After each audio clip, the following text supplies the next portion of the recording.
മത്സ്യബന്ധനത്തിനിടെ വല കീറി നശിച്ചു. കപ്പലപകടത്തിൽപ്പെട്ട കണ്ടെയ്നറിൽ തട്ടിയെന്ന് സംശയം.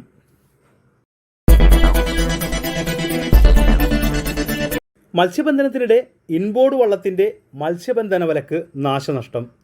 മത്സ്യത്തൊഴിലാളികളുടെ സംയുക്ത സംരംഭമായ അഭിമന്യു വള്ളത്തിലെ വലയാണ് ഇന്ന് രാവിലെ അപകടത്തിൽപ്പെട്ടത്. 70 മീറ്റർ നീളത്തിലും പലയിടങ്ങളിലായി 100 മീറ്ററോളം വീതിയിലുമാണ് വല കീറിയത്. കേരള തീരത്ത് കഴിഞ്ഞ മാസങ്ങളിലുണ്ടായ കപ്പലപകടങ്ങളിൽ കടലിൽ പതിച്ച കണ്ടെയ്നറിൽ കുടുങ്ങിയാകാം വലയ്ക്ക് ഇത്ര വലിയ നാശം സംഭവിച്ചതെന്നാണ് മത്സ്യത്തൊഴിലാളികളുടെ നിഗമനം. എറണാകുളം ജില്ലയിലെ കുഴുപ്പിള്ളിയിൽ 9 നോട്ടിക്കൽ മൈൽ പടിഞ്ഞാറ് ഭാഗത്താണ് അപകടമുണ്ടായത്.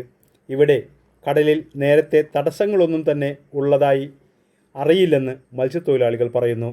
ഏകദേശം 200 കിലോയോളം തൂക്കത്തിൽ വല നശിച്ചു പോയിട്ടുണ്ട്.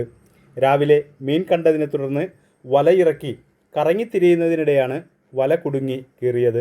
2.5 ലക്ഷത്തോളം രൂപയുടെ അയല വലയിലുണ്ടായിരുന്നതായി തൊഴിലാളികൾ പറഞ്ഞു. വല കീറിയതോടെ മീനും നഷ്ടപ്പെട്ടു. മൊത്തം 5 ലക്ഷം രൂപയുടെ നാശനഷ്ടമാണ് കണക്കാക്കുന്നത്. വല ശരിയാക്കുന്നതിനായി 2 ദിവസത്തെ തൊഴിൽ ദിനങ്ങളും നഷ്ടപ്പെടും.